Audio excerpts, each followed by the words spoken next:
आज 8 अगस्त 2026 है। दिन है शनिवार का और मेरा नाम है प्रदीप शुक्ला। ये वीडियो सिर्फ एजुकेशनल पर्पज है, ना मैं कोई भी स्टॉक खरीदने की सलाह देता हूँ और ना ही बेचने की। आप जिस भी कंपनी के शेयर को खरीदना, खुद रिसर्च करना, एनालाइज करना, अपने फाइनेंशियल एडवाइजर की राय जरूर लेना, तब जाकर ये अपना जो पैसा है वो किसी भी कंपनी पे इन्वेस्ट करना। आज मैं जिस कंपनी के बारे में बताने वाला हूँ उसमें रेखा झुनझुनवाला की भी एक अच्छी खासी हिस्सेदारी लगी हुई है। टाटा ग्रुप की कंपनी है और इस कंपनी का नाम है टाइटन कंपनी। बता दूं, दिग्गज इन्वेस्टर रेखा झुनझुनवाला के पास इस कंपनी की 5.3% की हिस्सेदारी है और दिग्गज इन्वेस्टर ऐसे ही किसी कंपनी में अपना पैसा नहीं लगाते। काफ़ी रिसर्च करते हैं, एनालाइज करते हैं, कंपनी के फ्यूचर को देखते हैं और उसके बाद ही जो अपना पैसा होता है वो किसी भी कंपनी पे लगाते हैं। और इसके बाद ही जो रिटेलर्स होते हैं वो भी ऐसा ही करते हैं। तो बात आज टाइटन कंपनी की। ये तो बात रही रेखा झुनझुनवाला की कि उनका इस कंपनी में 5.3% की हिस्सेदारी है। ये बता दूं, ये कंपनी लॉन्ग टर्म में अपने शेयर होल्डर्स को एक अच्छा रिटर्न दे रही है, साथ ही साथ ये अच्छा डिविडेंड भी हर साल अपने शेयर होल्डर्स को दे रही है। यदि आज की बात करूं तो आज इस कंपनी के शेयर प्राइस है 4,941 रुपीज का। और आज जब मतलब लास्ट फ्राइडे को जब मार्केट बंद हुआ, इस कंपनी के शेयर में गिरावट देखने को मिली जो करीब 1.14% की। लेकिन मैं हमेशा कहता हूं कि आप लॉन्ग टर्म रिटर्न देखना, तब जाकर ही अपना जो पैसा है वो किसी भी कंपनी पे इन्वेस्ट करना। यदि बात की जाए एक साल की, जब मार्केट डाउन था, इस कंपनी ने अपने शेयर होल्डर्स को बिल्कुल भी निराश नहीं किया, क्योंकि इस कंपनी ने अपने शेयर होल्डर्स को 43.21% का रिटर्न निकाल के दिया है। यानी आज से ठीक एक साल पहले इस कंपनी के शेयर प्राइस था 3,489 रुपीज का, जो आज के दिन मिल रहा है 4,941 रुपीज का। तो जिससे भी एक साल पहले इस कंपनी को चुना होगा, एक साल तक वेट किया होगा, शेयर की एक अच्छी क्वांटिटी ली होगी, उसे इस कंपनी ने एक अच्छा खासा रिटर्न निकाल के दिया है एक साल के। ये तो बात रही एक साल की।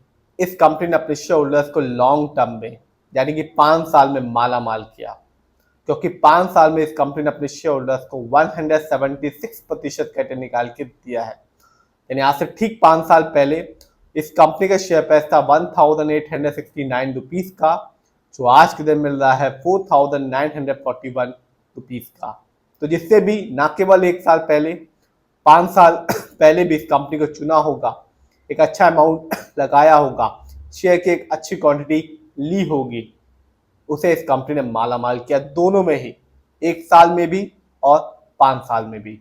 देखते हैं इस कंपनी के स्टॉक के परफॉर्मेंस को। तो एक साल में इस कंपनी का जो हाईएस्ट शेयर प्राइस गया वो गया 5,005 रुपीज का, जबकि एक साल में इस कंपनी का लोएस्ट शेयर प्राइस आया 3,303 रुपीज 10 पैसे का। यदि मैं इस कंपनी कुछ इवेंट्स को देखूं तो इस साल इस कंपनी ने अपने शेयर होल्डर्स को एक अच्छा खासा डिविडेंड निकाल के दिया, हर एक शेयर के बदले में 15 रुपए का। तो जिसके पास भी इस कंपनी के शेयर की एक अच्छी खासी क्वांटिटी होगी, उसे एक अच्छा खासा डिविडेंड का अमाउंट देखने को मिला होगा, क्योंकि डिविडेंड का बेनिफिट तभी आपको अच्छा खासा देखने को मिलेगा जब आपके पास किसी भी कंपनी के शेयर की एक अच्छी खासी क्वांटिटी होगी।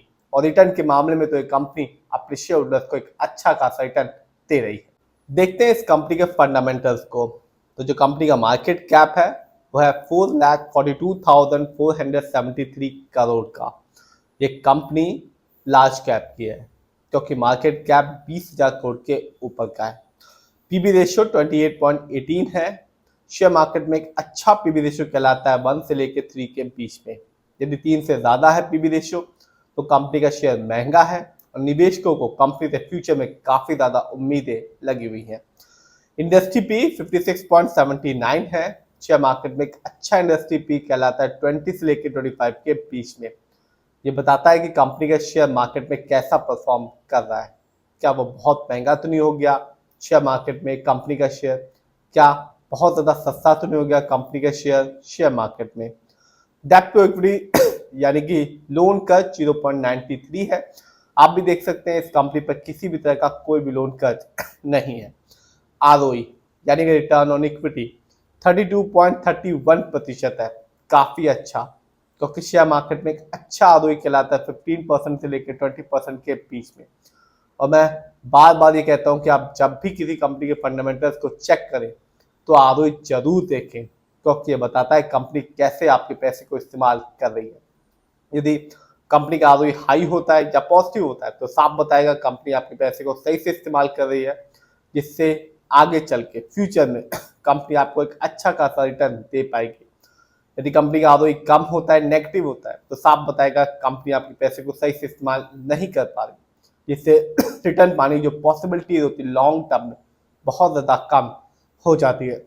इस कंपनी का ईपीएस है 57.14 का, अच्छा है, क्योंकि शेयर मार्केट में एक अच्छा ईपीएस कहलाता है 80 से ज़्यादा का। ये बताता है कंपनी लास्ट 12 महीने में कितना कमाया।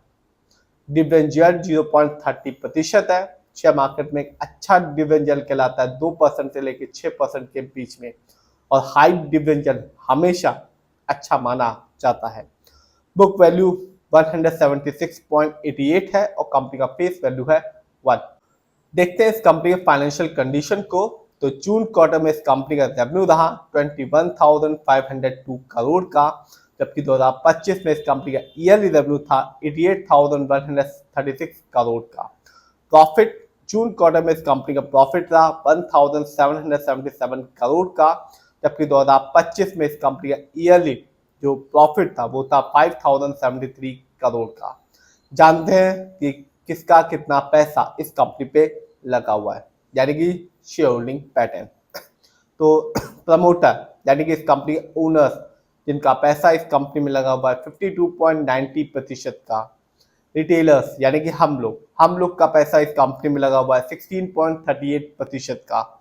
एफआईआई यानी कि विदेशी निवेशक जिनका पैसा इस कंपनी में लगा हुआ है 15.38% का।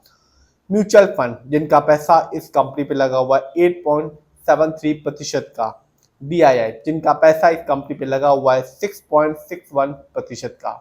तो दिग्गज इन्वेस्टर रेखा झुनझुनवाला की भी इस कंपनी में एक अच्छी खासी हिस्सेदारी है, 5.3% की हिस्सेदारी रेखा झुनझुनवाला की है। और ये कंपनी रिटर्न तो लॉन्ग टर्म में दे ही रही है, साथ ही साथ डिविडेंड भी अच्छा खासा दे रही है।